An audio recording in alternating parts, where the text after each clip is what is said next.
Hi, and welcome to Missed It by How Much. This is the channel that tests sports hypotheses by using computer game engines. And welcome to the 1984 NFL season. 40 years later, I'm going to attempt to play as the coach of the Cleveland Browns in an attempt to win a division. If you remember the 1984 season, it was dominated by the San Francisco 49ers and the Miami Dolphins. They played in the Super Bowl with the Niners winning. And those were two elite teams in this season. Also, you may remember Eric Dickerson running for over 2,000 yards. He's still the single season leading rusher, even with teams having an extra game in the seasons they play now. But my concern is this team right here. This is just before the Bernie Kosar era was ushered in 85. And the Browns were a meager 5-11. They didn't have a great team because they didn't have an adequate quarterback. You see all the statistics here. You see one thing that popped out to me, and that is their defense rating was the fourth best in the AFC and the eighth, I believe, overall in the league. In fact, they had a better defensive ranking than the entire AFC East, and the best in their division. 3 teams in the West had better records. So this is not a quest to win a Super Bowl or even to really do anything in the playoffs, as the Browns are in the weakest division in football. But looking at their roster, there was an obvious error that was committed early in the season, which got them off to a bad start under Sam Rutigliano, and that was that he allowed his quarterback, who was Paul McDonald, to throw too often. There you see his stats. Not a horrible 55% completion rating, but way too many attempts, 493, only 14 touchdowns in 16 starts, and 23 interceptions. Under Rutigliano, the Browns ran the ball 28 times in an average game and passed it 36. Rutigliano was fired after the 8th game, and the Browns had lost to the Cincinnati Bengals to have a record of 1-7. And Marty Schottenheimer was hired. His defensive coordinator was elevated to the top spot and finished the season 4-4, respectable considering where they had started. Going over the numbers and looking at the scores, the Browns should have done much better.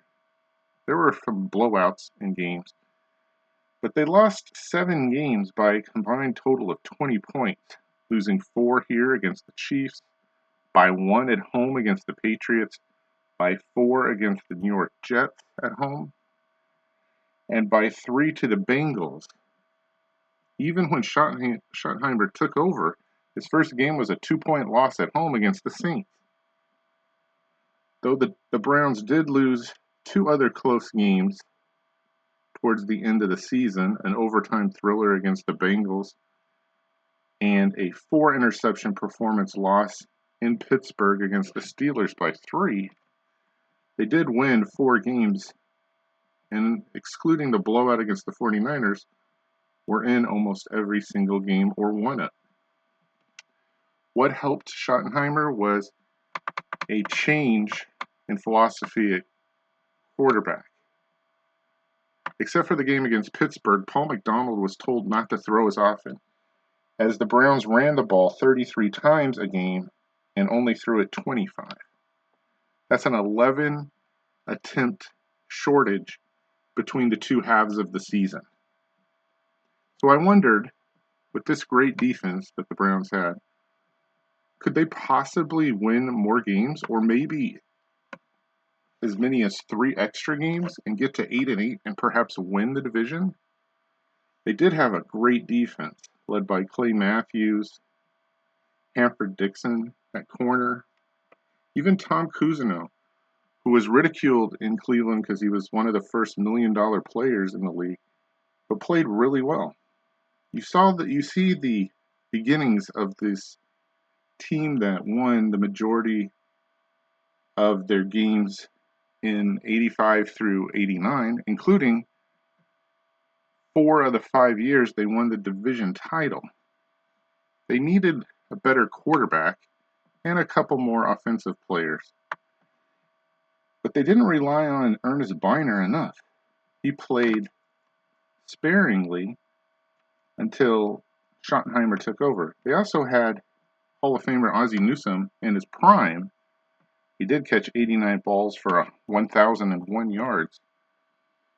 But they didn't do enough on the ground, as Mike Pruitt was overused towards the end of his career. I feel like if Ernest Biner had more carries along with Boyce Green, the running game would have been better. And with Paul McDonald not throwing as often, perhaps his interceptions would have gone down.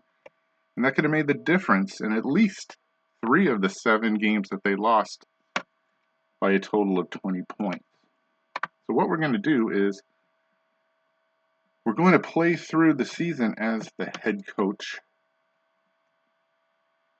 of the Browns.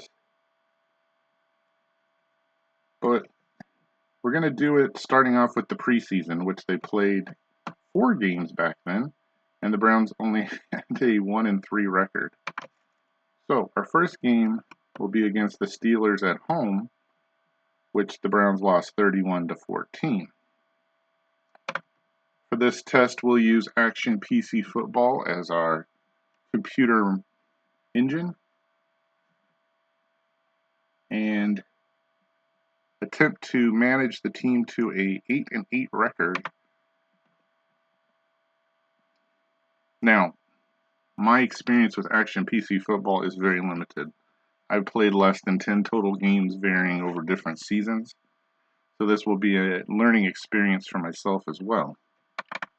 Whereas I knew football for a long time, baseball for a long time, and had played it, it's very easy in terms of what you have to choose from.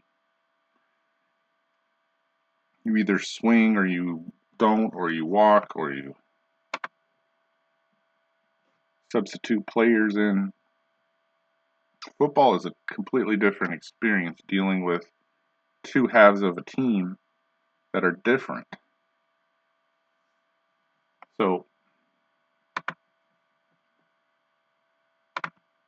the next time we play, we will try to use the roster to practice, looking at their players. There you see McDonald. He will be the starting quarterback and probably play the majority, if not all, the snaps.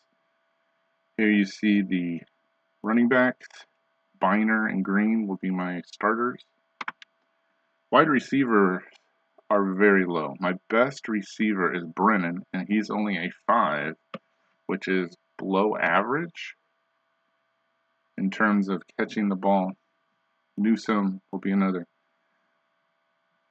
I don't have, other than that, Harris at 4. Everything else in terms of receivers is lower than that.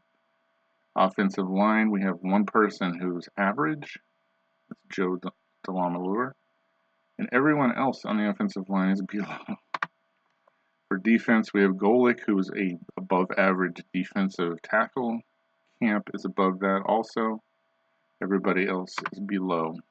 Linebackers is the strength of the defense. There you see Chip Banks at a 7, Matthews at an almost elite 9 level, Cousineau at a 9 also, and Eddie Johnson as an average 6. On defense, you see Hanford Dixon at an 8 level, and Frank Mayfield before he hit his prime at only an average 6. Don Rogers also at average level in his first year for the Browns at safety. So the next time we have a video, we will play a practice game to try to learn how we're going to put this strategy to work. But we'll be trying to follow plan of 33 rushes per game and 25 passing attempts, as Marty Schottenheimer would have done if he had had the team for the whole season. So I hope you join us next time. We'll see you then on Missed It by How Much.